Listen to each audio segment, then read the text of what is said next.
You probably think walking is simple, right? You just put one foot in front of the other. What could possibly go wrong? But here's what I need to tell you.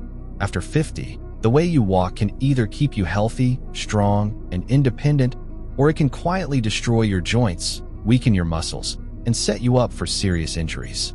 I know that sounds dramatic, but I've seen it over and over.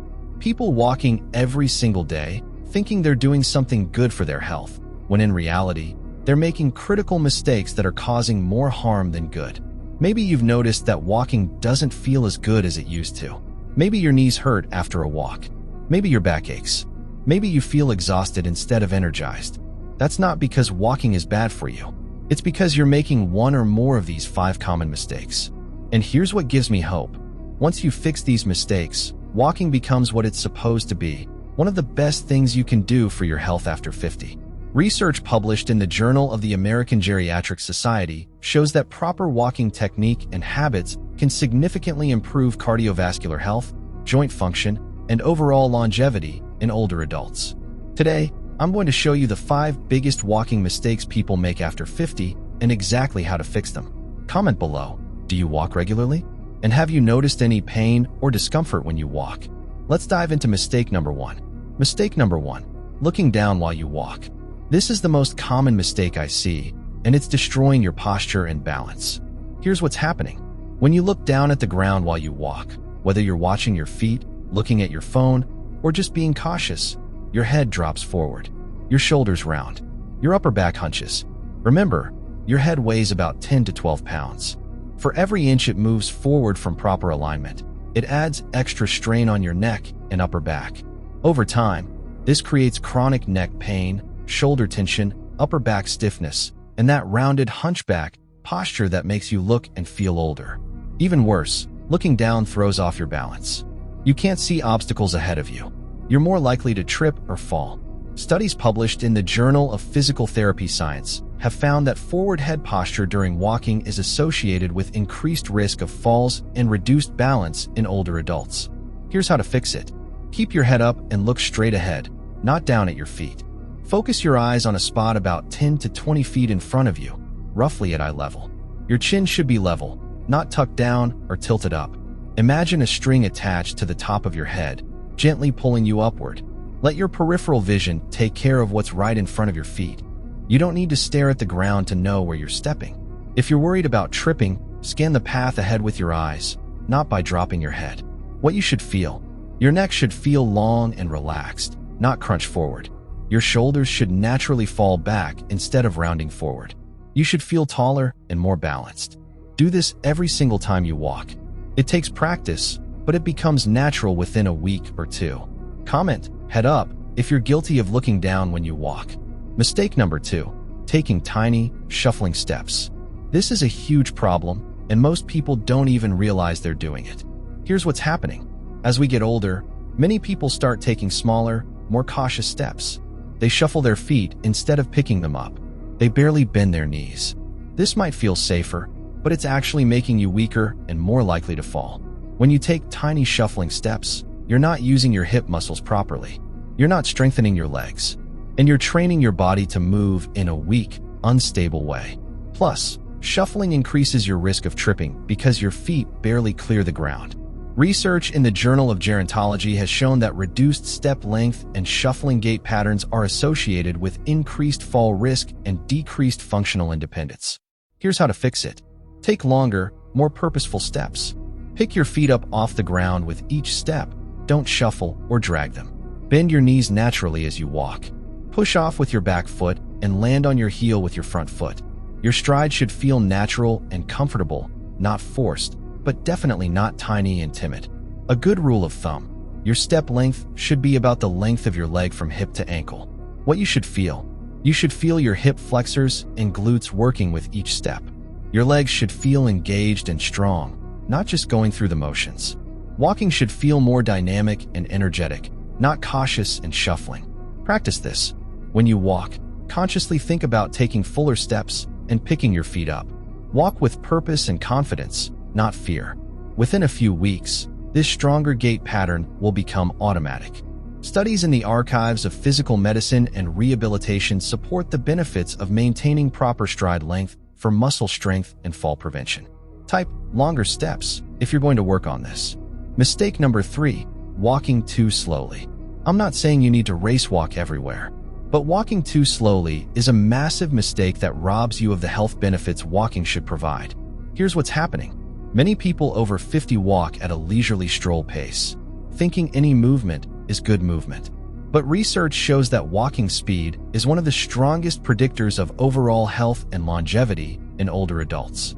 When you walk too slowly, your heart rate doesn't increase enough to get cardiovascular benefits. Your muscles don't work hard enough to get stronger, and you're not challenging your balance and coordination. A slow, casual walk is better than nothing, but it's not enough to maintain your health and fitness.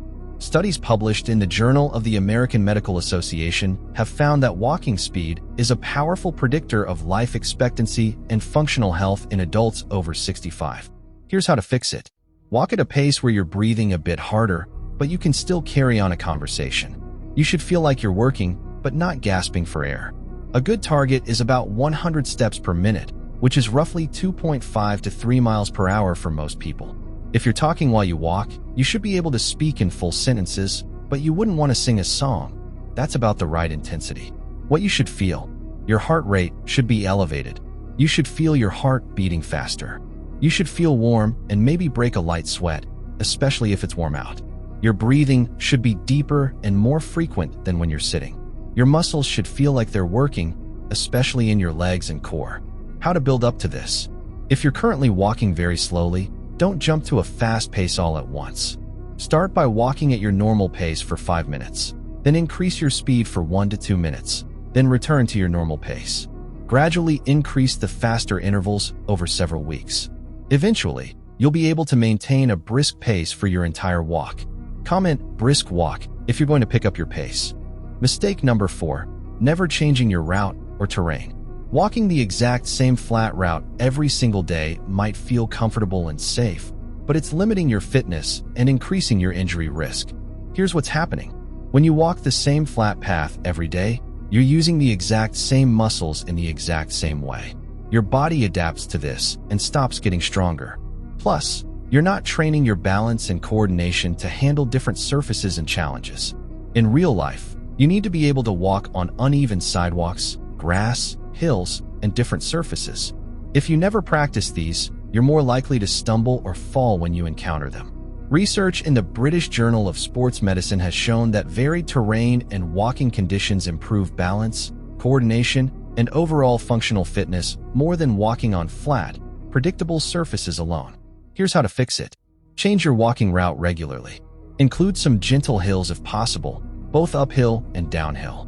Walk on different surfaces, sidewalks, grass, packed dirt trails, even sand if you're near a beach. Incorporate stairs into your walks when it's safe to do so. Take different routes through your neighborhood so you're constantly encountering new challenges. What this does for you. Walking uphill strengthens your glutes, hamstrings, and calves more than flat walking.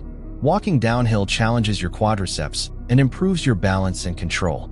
Uneven surfaces force your stabilizer muscles to work harder, improving your ankle and knee stability. Varied terrain keeps your brain engaged and improves your coordination. Important safety note. When you start adding terrain changes, go slowly and carefully at first. Use a walking stick or trekking poles for extra stability if needed, especially on uneven ground. Always watch where you're stepping, but remember, eyes forward, not looking down at your feet the whole time. Studies in the Journal of Aging and Physical Activity support the benefits of varied walking conditions for maintaining functional fitness and reducing fall risk. Type vary terrain if you're going to change up your walking routes. Mistake number 5, wearing the wrong shoes. This might be the most underestimated mistake on this list, but it can absolutely destroy your joints and cause serious problems. Here's what's happening. Many people walk in old, worn-out shoes with no support, or flip-flops, or shoes that don't fit properly, or fashion shoes that were never designed for walking. Every step you take sends impact forces up through your feet, ankles, knees, hips, and spine.